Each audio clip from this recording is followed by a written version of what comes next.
एक कहानी है मास्टर साहब का स्कूटर। प्रवीण भारती जी पेशे से प्राइमरी अध्यापक थे। कस्बे से विद्यालय की दूरी 7 किलोमीटर थी। एकदम वीराने में था उनका विद्यालय। कस्बे से वहाँ तक पहुँचने का साधन यदा कदा ही मिलता था, तो अक्सर लिफ्ट मांग के ही काम चलाना पड़ता था। ना मिले तो प्रभु के दिए पैर भला किस दिन काम आएंगे। कैसे उजड़े वीरान में विद्यालय खोल धर आए सरकार ने। इससे भला तो चुंगी पर परचून की दुकान खोल लो। लिफ्ट मांगते, साधन तलाशते प्रवीण जी रोज यह सोचा करते। धीरे धीरे कुछ जमा पूंजी इकट्ठा कर उन्होंने एक स्कूटर ले लिया। चेतक का नया चमचमाता स्कूटर लेने के साथ ही उन्होंने एक प्रण लिया कि वे कभी भी किसी को लिफ्ट को मना ना करेंगे।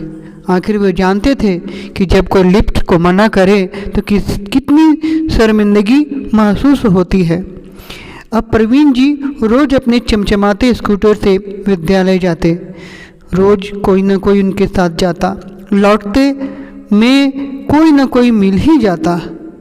एक रोज़ लौटते वक्त एक व्यक्ति परेशान सा लिफ्ट के लिए हाथ फैलाए था। अपनी आदत अनुसार प्रवीण जी ने स्कूटर रोक दिया। वह व्यक्ति पीछे बैठ गया। थोड़ा आगे चलते ही उस व्यक्ति ने छुरा निकाल प्रवीण जी की पीठ पर लगा दिया। जितना रुपया है वो और ये स्कूटर मेरे हवाले करो, व्यक्ति बोला। प्रवीण जी की सिट्टी पिट्टी गुम, डर के मारे स्कूटर रोक दिया। पैसे तो पास में सब ज़्यादा थे नहीं, पर प्राणों से प्यारा पाई पाई जोड़कर खरीदा स्कूटर तो था। एक निवेदन है। स्कूटर की चाबी देते हुए प्रवीण जी बोले। प्रवीण जी की क्या? वह व्यक्ति बोला, यह कि तुम कभी भी किसी को ये मत बताना कि स्कूटर तुमने कहाँ और कैसे चोरी किया। विश्वास मानो मैं भी रपट नहीं लिखवाऊंगा। प्रवीण जी बोले। क्यों? वह व्यक्ति हैरानी से बोला, यह रास्ता बहुत उज्जड़ है, नीरा वीरान, सवारी मिलती नहीं। उस पर ऐसे हादसे सुन आदमी लिफ्ट देना भी छोड़ देगा। प्रवीण जी बोले। व्यक्ति का दिल पसीजा। उसे प्रवीण जी भले मानुस प्रतीत हुए, पर पेट तो पेट होता है। ठीक है कहकर वह व्यक्ति स्कूटर ले उड़ा। अगले दिन प्रवीण जी सुबह सुबह अखबार उठाने दरवाजे पर आए। दरवाज़ा खोला तो स्कूटर सामने खड़ा था। प्रवीण जी की खुशी पर का ठिकाना न रहा। दौड़ कर गए और अपने स्कूटर को बच्चे जैसा खिलाने लगे। देखा तो उसमें एक कागज़ लगा था। मास्टर साहब, यह मत समझना कि तुम्हारी बातें सुनकर मेरा हृदय पिघल गया। कल मैं तुमसे स्कूटर लूट उस कस्बे ले गया। सोचा भंगार वाले को बेच दूंगा। अरे ये तो मास्टर साहब का स्कूटर है। इससे पहले मैं कुछ कहता, भंगार वाला बोला, अरे मास्टर साहब ने मुझे बाजार कुछ काम से भेजा है, कहकर मैं बाल बाल बचा। परंतु शायद उस व्यक्ति को मुझ पर शक सा हो गया था।